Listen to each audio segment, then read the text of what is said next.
बिमला नाम की एक बूढ़ी अम्मा अपने बेटा बहू के साथ रहती थी। 2 महीने पहले उनके बेटे का एक बड़ा एक्सीडेंट हो गया था, जिस वजह से वो चलने फिरने से मोहताज था।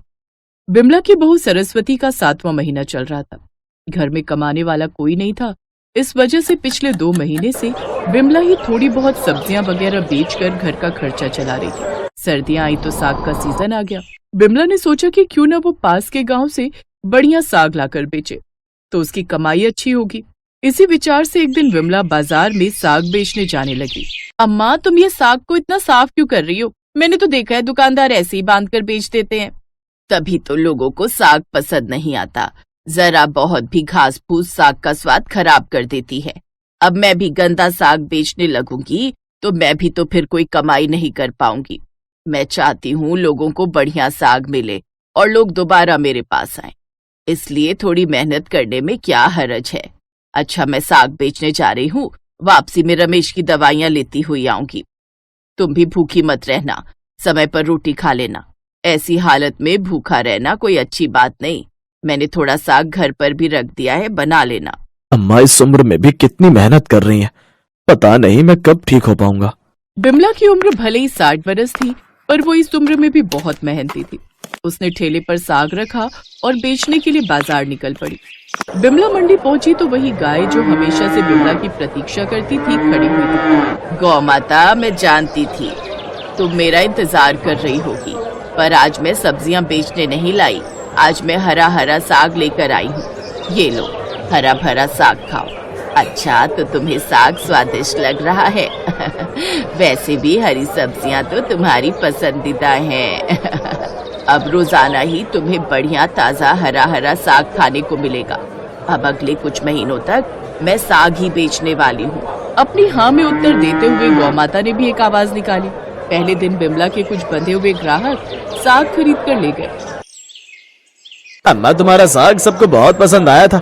एक काम करो, 5 किलो साग काट कर दे दो। घर में सब जो साग नहीं खाते थे वो भी तुम्हारा साग खाकर फिर से साग मांग रहे हैं। अम्मा, मुझे भी 1 किलो पालक, 1 किलो सरसों और थोड़ा बथुआ और मेथी भी दे देना। सही देती है ये साग। मुझे तो मंडी में समझ ही नहीं आता कि किससे खरीदूं। मैं तो इन्हीं अम्मा से सब्जियां लेती हूँ। साग बहुत बढ़िया देती हैं। अम्मा के साग में एक भी घास का तिनका नजर नहीं आता, ना कोई फालतू की घास फूस होती है। कच्चा बढ़िया तुरंत घुलने वाला साग होता है अम्मा का। लोग इसी तरह से बिमला के ठेले पर आते और साग खरीदते। बिमला की ईमानदारी किसी को रास नहीं आ रही थी, और वो था बिमला के बराबर में एक और साग का ठेला लगाने वाला मंगल नाम का आदमी। मंगल बिमला की कमाई से चलता था। वो स्वभाव का भी बहुत खड़ूस था और हर समय बिमला से लड़ाई करने पर तुला रहता था। हट यहाँ से। अरे ओ मंगल, क्यों गौ माता को मार रहा है? ये सब पाप है। गौ माता को मत मारा कर। अम्मा, तुम्हारी वजह से ये गाय सारा दिन यहाँ खड़ी रहती है। अभी मैं ध्यान न देता तो मेरा तो सारा साग खा जाती। फिर क्या तुम मेरे नुकसान की भरपाई करती? इस गाय को मेरी तरफ बिल्कुल मत आने देना, वरना तुम्हारा यहाँ ठेला लगाना बंद करवा दूंगा। ये तो तुम्हारी उम्र का ख्याल आ जाता है, इसीलिए मैं तुम्हें कुछ नहीं कहता, पर शराफत की भी हद होती है। या तो इस गाय को यहाँ से हटाओ या फिर अपनी तरफ रखा करो। हाँ, इतना चिल्ला मत, नहीं आएंगी तेरी तरफ। बताओ तो, डंडे से पीट रहा है एक भोले भाले पशु को। गौ माता कोई जरूरत नहीं है इस मंगल की तरफ जाने की। लो, मैं तुम्हें साग देती हूँ, खाओ। जिस तरह से मंगल ने आज व्यवहार किया था, उसे देखकर बिमला को बहुत दुख। मंगल भी कम नहीं था। वो अपने दिमाग में एक ऐसी योजना बनाकर बैठा था जिससे बिमला का ठेला हमेशा के लिए हट जाए। और फिर एक दिन बिमला ठेला लगाकर पानी पीने के लिए सामने बने नल पर गई, तो पीछे से मंगल ने साग के ऊपर एक ऐसा पदार्थ छिड़क दिया जो लोगों को बीमार कर सकता था। मंगल मन ही मन बहुत खुश हुआ और चुपचाप अपने ठेले पर आकर बैठ गया। बिमला इन सब बातों से अनजान थी। अब देखता हूँ ये बुढ़िया साग कैसे बेचती है। बिमला पानी पीकर आई और आकर उसने हमेशा की तरह थोड़ा साग गौ माता को खिलाया और साग बेचने लगी। कुछ देर बाद ग्राहक ठेले पर आने लगे और साग खरीद कर ले जाने लगे। तभी एक बूढ़े सज्जन बिमला के ठेले पर आते हैं। बहन, मुझे 1 किलो साग दे दो। भैया जी, 1 किलो तो बहुत कम रहेगा, बनकर जरा सा हो जाएगा। कम से कम 2 किलो तो करवा लो। बहन, परिवार में बेटा बहू है, वो कभी कभी मिलने आते हैं। हम पति पत्नी ही हैं, इसीलिए हम दोनों को काफी रहता है। हाँ, ये तो है भैया। तो बेटा बहू को बोलो वो साथ रहे। इस उम्र में उनका साथ रहना भी तो जरूरी है। कहाँ बहन, आजकल के बच्चे अलग रहने में ही खुशी ढूंढते हैं। अब जो जिंदगी बची है वो जैसे तैसे हम पति पत्नी काट लेंगे। मंगल अपने ठेले पर बैठा सब कुछ सुन रहा था। मन ही मन वो इन सब बातों के मजे भी ले रहा था। उसे पता था कि उसने जो जहरीला पदार्थ साग पर छिड़का है उसका असर जरूर होगा। अगले दिन जब बिमला दोबारा साग बेचने के लिए ठेला लगाने लगी तो मंगल ने देखा कि वो गाय जिसने जहरीली दवाई वाला साग खाया था उसे कुछ नहीं हुआ। पर कुछ देर बाद ही उन बुजुर्ग व्यक्ति और काफी लोगों की भीड़ बिमला के ठेले पर लगने लगी। मंगल समझ गया कि उसकी दवाई का असर हो गया है और लोग लड़ने के लिए वहाँ आए हैं। इस गाय पर असर हुआ हो या नहीं हुआ, पर इन ग्राहकों के परिवार वालों की तबीयत जरूर बिगड़ गई है। तभी तो ये बिमला के ठेले पर भीड़ लगाकर खड़े। तमाशा देखता हूँ ये सब क्या कहते हैं, थोड़ा मैं भी शामिल हो जाता हूँ। बिमला बहन, तुमने मुझे कल कैसा साग दिया था, मैं तो कभी सोच भी नहीं सकता कि तुम मुझे ऐसा साग दोगी। हाँ मुझे भी अम्मा, तुमने कल क्या साग पकड़ा दिया, मुझे तो यकीन ही नहीं हो रहा कि तुम ऐसा साग रखती हो। क्या वो भाई साहब सब ठीक तो है ना? अम्मा के साग में क्या खराबी है, जरा मैं भी तो सुनूं, क्योंकि मैं भी साग बेचता हूँ। क्या हुआ, साग में कोई कमी रह गई? मुझसे कोई भूल हुई है? नहीं बिमला बहन, कोई कमी नहीं रही तुम्हारे साग में। तुम्हारा साग तो जादू कर गया। मेरा बेटा बहू ने कल साग खाया। अब इसे इत्तेफाक कह लो या फिर तुम्हारे साग का जादू। मेरे बेटा बहू ने कहा कि इस साग को खाकर उन्होंने अपने विचार बदल दिए हैं, वो अब हमारे साथ ही रहेंगे। उन्होंने कहा कि साग खाकर उनका मन बदल गया, अब वो अलग नहीं रहेंगे। एक काम करो, 5 किलो साग और दे दो। बेटा बहू ने कहा है वो आज भी तुम्हारे हाथों का साग खाएंगे। जल्दी से ये जादुई साग मुझे काट कर दे दो, मैं तो तुम्हारा परमानेंट ग्राहक बन गया हूँ। बिल्कुल वैसे ही जादू मेरे साथ हुआ अम्मा जी। हमारे बहनोई हमसे बहुत नाराज थे, कल बहुत जिद करके हमने उन्हें साग और रोटी खिलाई। पता नहीं आपके साग में अम्मा जादू था। बहनोई जी ने इतने मीठे व्यवहार से बात की कि हम सब तो हैरान रह गए। मुझे तो लगता है अम्मा कि आपके जादुई साग में जरूर कुछ बात है, जो हम सबके साथ अच्छा हुआ। अब तो हम सब रोजाना अम्मा से ही साग लेंगे, अम्मा का जादुई सरसों का साग। मंगल का मुंह जरा सा रह गया। वो ये नहीं जानता था कि बिमला को उनके अच्छे कर्मों का फल मिला है। बूढ़ी अम्मा बिमला रोजाना गौ माता को साग खिलाती थी और गौ माता ने बिमला के साग पर ऐसा जादू किया कि मंगल की छिड़की हुई जहरीली दवा भी कोई असर नहीं छोड़ पाई। गाय के चमत्कार से अब बिमला का साग जादुई बन गया था और इस बार की सर्दियाँ बिमला के लिए ढेर सारी खुशियाँ लेकर आई और बिमला ने बहुत पैसे कमाए। बेटे का अच्छे अस्पताल में इलाज करवाया, पक्का घर बनवाया और एक बड़ी सब्जी की दुकान खोल ली। बिमला ने उन गौ माता को अपने पास ही रख लिया और उनकी खूब सेवा करने लगी। बिमला के घर पोते का जन्म हुआ तो आज वो बहुत खुश थी, क्योंकि उसके अच्छे कर्मों के कारण आज उसके पास सब कुछ था।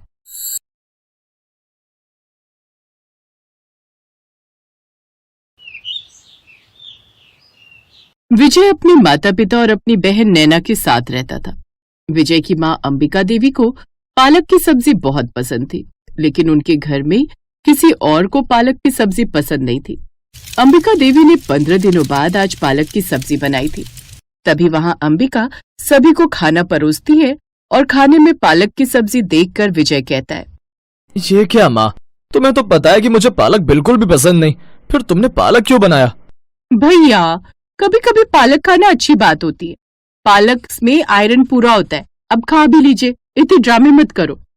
नैना सही कहती है बेटा, पालक तो मुझे भी कुछ खास पसंद नहीं, लेकिन कोई बात नहीं, 15 दिनों में अगर एक बार पालक बन रही है तो इसमें बुराई नहीं, और हम 15 दिन बाद तो पालक खा ही सकते हैं। गोविंद की बात सुनकर विजय कुछ नहीं बोलता और वो यही सोचता है कि 15 दिनों बाद पालक की सब्जी बनी है, इसलिए उसे बिना ड्रामा किए चुपचाप खा लेना चाहिए। और यही सोचकर वो लोग पालक की सब्जी खा लेते हैं। ऐसे ही समय बीत रहा था और एक दिन अंबिका अपने घर में सभी से कहती है, सुनिए जी, हमारे विजय की उम्र हो चुकी है, मैं तो कहती हूँ समय रहते उसके हाथ पीले कर देना चाहिए। माँ, इसका मतलब आप भैया की शादी की सोच रही हो? हाँ बेटा, अगर इस घर में एक बहू आ जाएगी तो मेरी भी थोड़ी मदद हो जाएगी और विजय को भी उसकी जीवन साथी मिल जाएगी। पर माँ, भैया की शादी करवाने से पहले आप एक बार उनसे पूछ लीजिए कि कहीं उन्हें कोई लड़की तो पसंद नहीं। वैसे भी आजकल के जमाने में हर कोई अपना जीवन साथी ढूंढ कर ही चलता है। नैना बिल्कुल ठीक कह रही है, अंबिका, आजकल का जमाना 5G से भी ज्यादा तेज है। बच्चे खुद का जीवन साथी खुद ही ढूंढ लेते हैं। आजकल उन्हें माँ बाप की जरूरत नहीं होती, इसीलिए शादी का विचार करने से पहले हमें एक बार विजय से पूछ लेना चाहिए। गोविंद और नैना की बात बिल्कुल ठीक थी और उनकी इस बात से अंबिका सहमत हो जाती है। अब शाम को जब विजय घर आता है तो अंबिका विजय से कहती है, विजय, हम तेरे लिए लड़की देख रहे हैं। अगर तुझे कोई पसंद है तो तू हमें बता दे, हम तेरी शादी उससे करवा देंगे। माँ, मुझे ऑफिस के काम से फुर्सत नहीं मिलती और आप मुझसे ये उम्मीद कर रही हैं कि मैं किसी लड़की को डेट करूंगा। अरे, अगर मेरी जिंदगी में कोई लड़की होती तो मैं आपको कब का बता देता। विजय की इस बात से तय था कि उसकी जिंदगी में कोई नहीं है, जिसके बाद अंबिका घर वालों से कहती है, तो तय रहा, विजय की जिंदगी में कोई नहीं है और अब विजय उससे ही शादी करेगा जिससे मैं चाहूंगी। इस तरह अब अंबिका अपने बेटे विजय के लिए रिश्ते देखने लगती है और बहुत जल्द विजय का रिश्ता कोमल नाम की लड़की से तय हो जाता है और देखते ही देखते विजय और कोमल की शादी हो जाती है। कोमल का आज अपने ससुराल में पहला दिन था और वो अपनी सास के पास जाती है और कहती है, माँ जी, बताइए मैं आज पहली रसोई में क्या बना लूं? बहू, वैसे तो मुझे पालक की सब्जी पसंद है, लेकिन इस घर में सबको पालक खाने में मौत आती है। वैसे तुम कुछ और बना लो, लेकिन मेरे लिए पालक की सब्जी बनाना। ठीक है माँ जी, मैं बना लेती हूँ। अब कोमल रसोई में थी और दाल चावल पनीर भुर्जी के साथ पालक की सब्जी भी बना लेती है और सभी के लिए लगा देती है। सभी खाना खाते हैं, जहाँ कोमल देखती है कि उसकी सास को पालक की सब्जी बहुत पसंद आती है, लेकिन बाकी सभी लोग पालक की सब्जी खाते ही नहीं है। ये देखकर कोमल कहती है, क्या बात है, आप लोगों को पालक की सब्जी पसंद नहीं आई क्या? ऐसी कोई बात नहीं है कोमल, बल्कि तुमने तो पालक बहुत ही स्वादिष्ट बनाए हैं।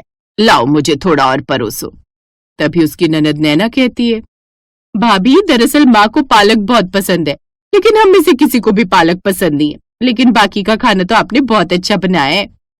बहू, तुम इतना उदास मत हो।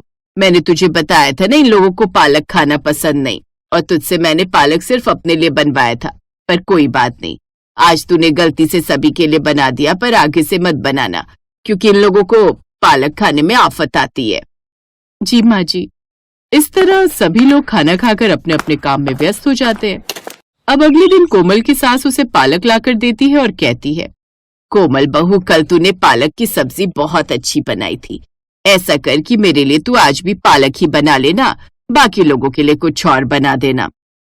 माँ जी, आज मैं पालक की 10 तरह की सब्जियां बनाऊंगी, तो कुछ और बनाने की जरूरत ही नहीं पड़ेगी।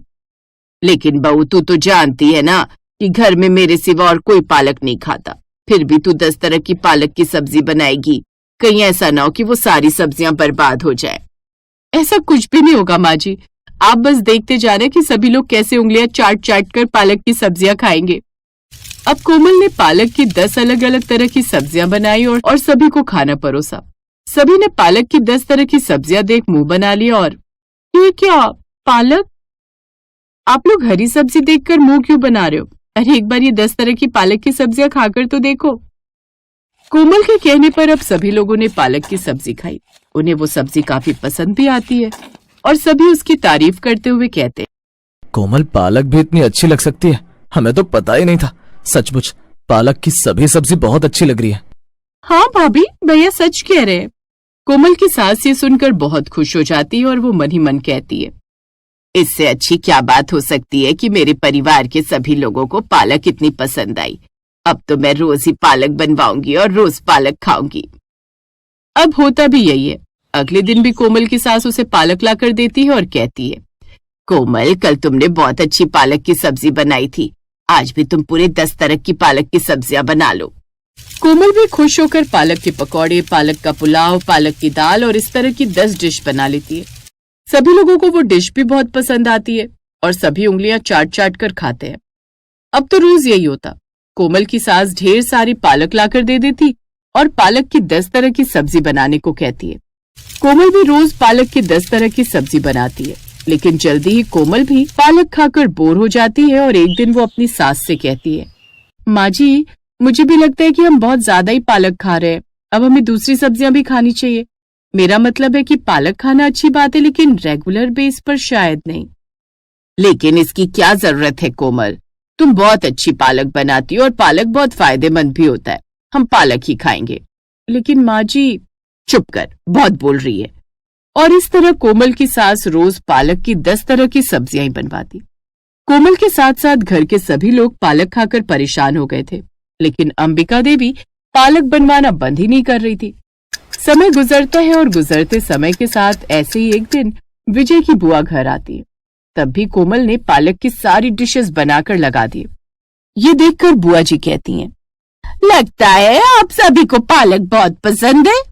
अरे पसंद कैसे नहीं होगा दीदी, आखिर पालक मेरी पसंद से जो बनती है और मेरी पसंद मेरे घर वालों की भी पसंद है। जहां अंबिका खुशी से अपनी ननद को जवाब दे रही थी, तो वहीं सभी ने अपना मुंह उतार लिया और बुआ जी सभी का उतरा हुआ चेहरा देखकर सब कुछ समझ जाती हैं।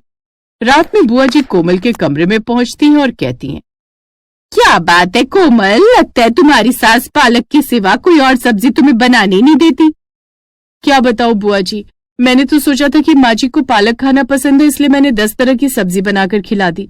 लेकिन अब माँ जी कोई और सब्जी खाने को तैयार ही नहीं है और उनकी वजह से हमें भी पालक की सब्जी खानी पड़ती है।